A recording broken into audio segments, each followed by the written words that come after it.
Question 1. What are your opinions and thoughts on the psychology of webloggers? For example, what motivates people to link to another web page? What is the benefit? How do people feel about their weblogs? Answer. People blog for many reasons. Some do it for the attention, others do it as an intellectual outlet. Some pour their creativity into the blog design, others into their prose. In some rare cases, the pure act of blogging is an act of catharsis, but for most people, the psychology of blogging is based on the feedback.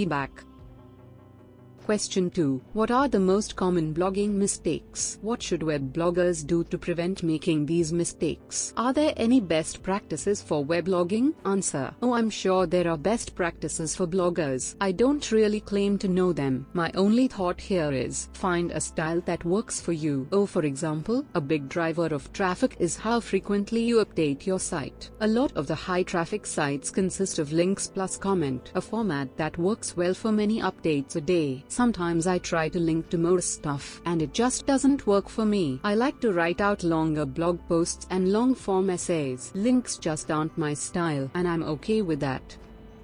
Question 3. What is the best way to sell a blog? For example, how can a new weblog get recognized, and how can old weblogs keep pulling people in? Is it just about having good content? Answer. Oh, I think the key is to blog about your passions. If you are really passionate about something, it shows. Oh, I think every blogger goes through a phase where they lose focus on their passions and start worrying about pulling people in. Sort of a midlife crisis in the life of your blog. That's generally a good time to take some time off.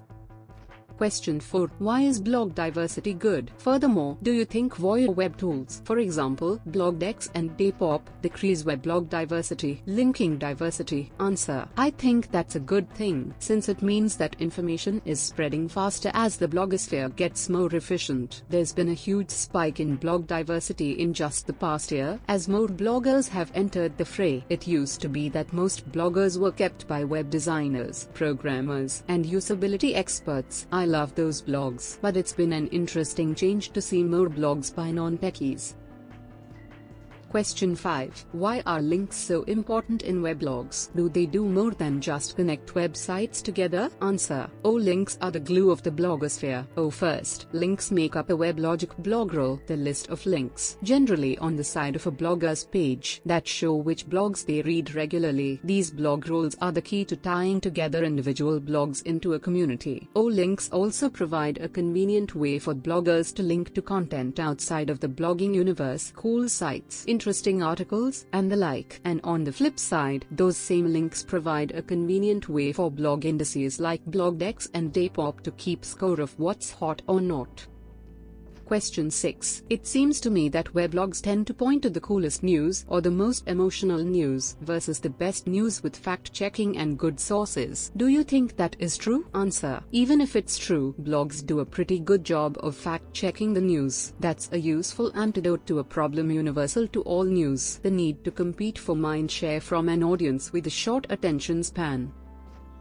Question 7. Do you think that weblogs are just a big popularity contest? Does not it seem that people just follow the pack? Answer. Personally, I prefer to think of the blogosphere as a democracy. I guess popularity and democracy aren't so different. Popularity is based on populus, which is Latin for people. Democracy is based on demos, which is Greek for people. Either way, it's the same idea. Every day people vote with their links for their favorite sites. It's the same principle that Google is based on. Democracy isn't perfect, but it's the best system we've got.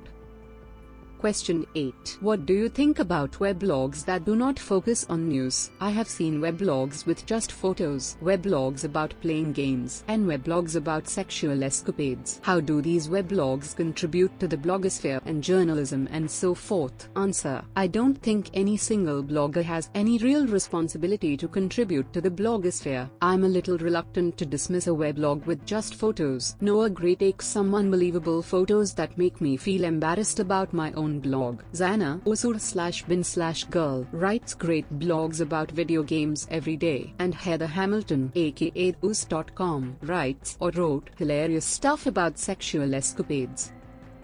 Question 9. Weblogs have increased the speed of reporting news. Has the quality of news increased, decreased, or remained about the same? Why? Answer. My personal take is that weblogs have two roles here. 1. They help break stories with their own grassroots reporting. 2. They help fact-check and filter stories that have come out. Any individual blog post may have factual errors, but the blogosphere as a whole is actually quite robust. I trust the blogosphere to keep journalists honest, and to give me a range of opinions on any given article. So in terms of my experience, I'd say that the quality of my news experience has increased. I think the quality of news in general though has stayed about the same. No further comment there.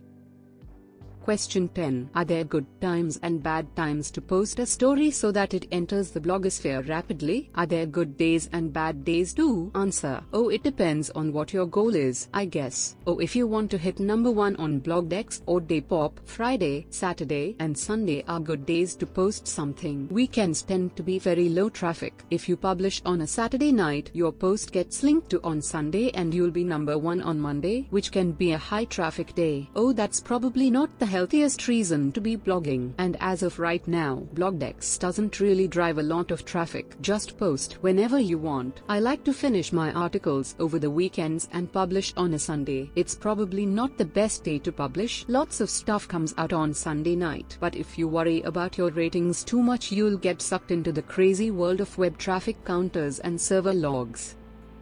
Question 11. What is dangerous about the blogosphere? What should people worry about? Answer. Blogging can be like pouring gasoline on the fire of someone's ego. That's bad enough. But then take a couple people like that and let them cross-blog across the blogosphere. It can get ugly.